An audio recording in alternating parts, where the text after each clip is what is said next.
So welcome.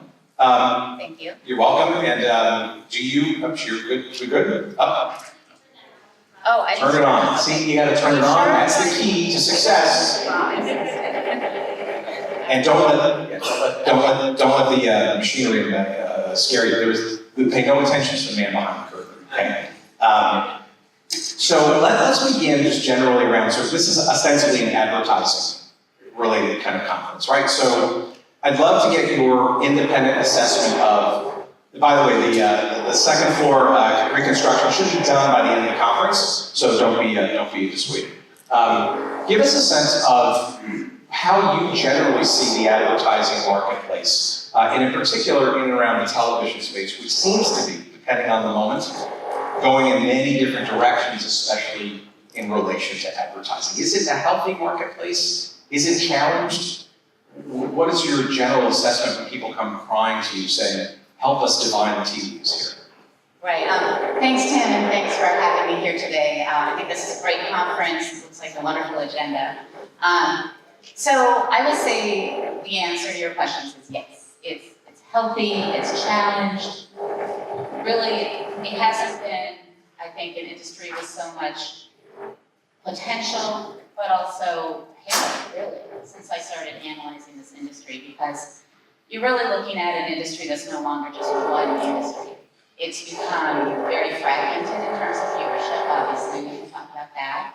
It's become an industry that's based on broad reach for broadcasters, and also very targeted reach for streamers. And we're seeing that ad-based streaming is real, and it's growing, and just even in the last, recently we've seen Hulu reduce the price of their packages because they see that ad-based streaming is working for them. We saw Comcast announcing their new service, which is going to be ad-based. They're expecting a huge take-up of that because of the free multi-channel subscribers.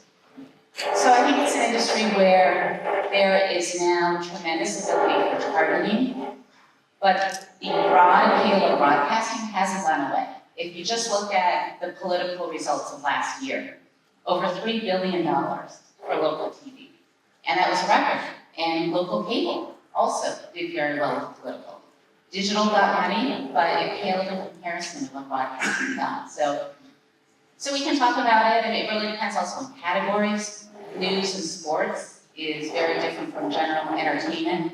General entertainment has its own components also of scripted dramas, non-scripted dramas, more reality-based programming. So it's just really, it's become very interesting. So is that a growing pot of advertising that's seeking quality television or video environments, or is it shape-shifting of different budgets? And, for example, I think people in the audience will understand the vicissitudes of, say, the automobile industry, right? The retail industry, right? Going through lots of interesting connections, right? These are two historically very strong benchmarks of, especially for local, right? But overall, for core advertising, right? And political, right, is this sort of every 2 years sort of windfall, right? That arguably is becoming maybe even outside of those things and maybe becoming perhaps part of the new core in some estimation. So I guess my question would be, where do you see sort of the composition of advertising sort of today and headed? Is that changing? Is that being shape-shifted? Are there new entrants? And is that still a healthy environment? Because for example, we're talking to people in the local TV station space, right? That's not, doesn't feel like it's growing. It feels very flattish, which may be different from some of the other places that you think about. Right. Well, I think that's right. I mean, when you talk about local TV broadcasting, traditional categories like auto, restaurants, retail, pharma, those categories have been, obviously in the political year, there's a lot of crowd out. Core was down last year. Core was down probably low to mid single digits for local broadcasting. This year, we've heard that core started out kind of like you say, flattish. It's not horrible, it's not great. I think the problem is that when core surprises, it surprises to the downside. It's really not surprising to the upside anymore. And with auto, which is still, as you know, a quarter of local stations, ad revenues, if not more, in some cases. Auto has been very bumpy. It's really gotten to be very brand dependent. And that changes any given year. There'll be some auto manufacturers that are advertising more on local, and some not. And it really depends also on the health of the auto dealers. What's happening there, what's happening with consumer spending. And I know some people are concerned about that. What's going to happen given tariffs? What's going to happen given tax reform, the general economy, the shutdown? How will that impact auto money? So I think for local broadcasting, that's all a concern. I think also local broadcasters are trying to bring new categories in. If you look at some of the station owners like Nexstar, other station owners like that are really trying to bring new advertisers into TV. And they're succeeding. But certain advertisers like pharma traditionally hasn't really been a major growth factor for local stations versus network. But those are changing. So I think it'd be great if political were it's odd even, and there's really no getting away from that, obviously. Let's branch into more existential kinds of questions, right? So the nature of what a broadcast TV station or a station group is, right? The nature of what a quote-unquote network is, whether that be broadcast or cable or virtual/OTT. How does that sort of affect what you're sort of seeing from the advertising side? Is it just many more people asking for a breadcrumb or two for a further splintering media budget that's not going to grow? Or did you see this all as additive, or is it actually going to be cannibalistic? Or maybe it's just a shift as audiences change their behaviors. Well, I mean, I think some of it will be additive because really streaming, obviously digital, as it has for many years, gives a much better opportunity for targeting, for specific targeting. And I think that'll bring some new categories in, some categories that really want to reach younger demographics, very passionate demographics. We've always had that with cable. Cable has always been targeted to the various networks. So I do think that having more streaming, having more advertising targeted towards streaming will help the industry. That it'll definitely be cannibalistic in a way, but it also can be additive. Do you think there are advantages on the cable pipe side or the satellite side versus, say, the broadcast side when it comes to the ability to do that kind of targeting? And or do you see the opportunity for broadcasters to similarly get there, either through a next generation technology like ATSC 3.0 or otherwise, say, through OTT streaming and that kind of thing? Because it seems to me that there is not only a divergence in terms of audience, sort of spread across multiple touch points, but the manner by which advertising can be delivered in each of those environments is not, shall we say, equal in its capability or oomph, reach, or targeting, or both, right? I'm wondering how you see that sort of playing out, or is it still kind of murky given all the changes that are happening by the day? Well, I would say it's murky, yes. But I think also advents and developments such as ATSC 3.0, which unfortunately always seems to be a few years away. It always seems to be several years away. That does provide the opportunity for targeting, for sure. And broadcasters are getting into OTT advertising. You look at Sinclair and Compulse OTT initiatives like that. Sync back. Exactly. There's a lot of different opportunities for broadcasters to better understand targeting. And they already do. They already know that advertisers want accountability, they want data. They're working very hard to provide that. So I think that at the same time as there's a lot of competition, there's also a lot of opportunity. So, there's a lot more opportunity, by the way. If you want to build something right next door, I got a construction team for you right here. They work cheap, and they work loud too. So thank you for bearing through all that. So, why don't you say things, so having been a former agency guy, right, in a previous life, right, there is still, strangely, when it comes to advertising, I still see this sort of bifurcation, right, of function and or value proposition when it comes to looking at something like television/video, right? There's the TV group, right, which knows the Nielsen numbers, you know, odd and inelegant as they might be, right? And the digital folks who think everything's a targetable, like retargeted, you know, direct to consumer kind of thing, and we're going to pepper them with. How do you sort of see the ad flow playing out when things like over-the-top video, right, is ostensibly a jump ball, right, at marketers and or agencies, right, between this interscene battle between TV people and digital people? I mean, I guess the question generally is, which is it? Which should be a softball for you? And then secondly, does that help or hinder advertising growth expectations at these media companies that know how to sell spots, but maybe don't know the more convoluted thing with data and targeting things? Well, I mean, they really have to know how to do both. They have to know how to sell general advertising as well as targeted advertising. And, I mean, if you look at, for example, how even station revenues are growing, and if we throw up on the screen, we can look at how TV station revenues are supposed to evolve over time. Advertising is becoming a much lower component of station revenues.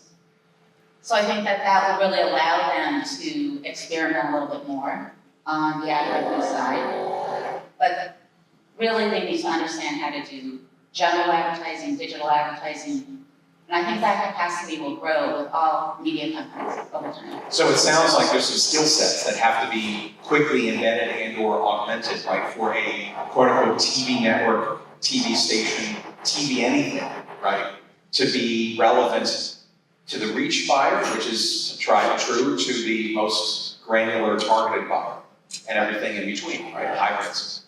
Definitely. So I think that in terms of reach, it's still key. It's still key for sports, for news, and that really is going to stay the case. Okay, so let's then skate into sort of our last sort of zone of intrigue here, which is more the general sort of media, and television in particular, television/video space, right? So we talked about sort of the consumer behaviors, we talked about sort of the advertising compositions and stuff, but let's put that in a broader context, right? You know, let's talk about broadcasting, for example, on retrans, right? It's on the slide there, right? How long does that retrans gravy train last, shall we say, that, you know, arguably makes up for a flattening advertising sales proposition? I guess some of that's a regulatory issue, some of that's a M&A consolidation issue. What do you sort of see in the, I guess, the stations environment maybe first, and maybe the generally media, you know, media companies like CBS, those kinds of things? Give us maybe some tea leaves on that. And by the way, if you're going to invest, you know, we're not a broker. We're just your own. Don't take this advice specifically to heart. It's not our issue, not our fault. Absolutely. Well, retrans has really been a huge advent, obviously, for stations, and we think that retrans will continue to grow, and even net retrans will continue to grow. But that seems to fall against a changing narrative of network operators losing subscribers and people unbundling. So how then do broadcasters, in your estimation, get paid more for arguably less audience?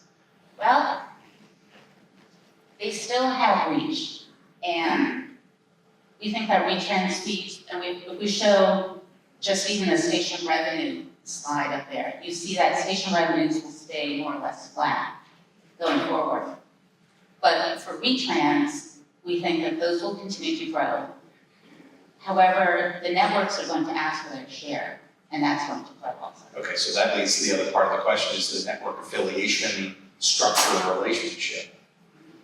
Given that it seems a number of networks seem to be going increasingly directly to consumers in certain ways and shapes and forms, how do you sort of see that affiliate relationship as it's currently constructed evolving over the next number of years? I don't think there's anybody in the station business who thinks that it can stay the way it is now, right? Because I was talking to a broadcast group senior executive who shall remain nameless, and she or he said it's almost like basically taking, you know, being a bag handler, right? Because you're basically doing your retrans deals with the operator, and you're basically handing most of it back to the network as a tax, if you will. So I don't know how long that continues, and the value of that affiliate relationship when it seems like there's direct leakage, shall we say, to consumers around these things. Right.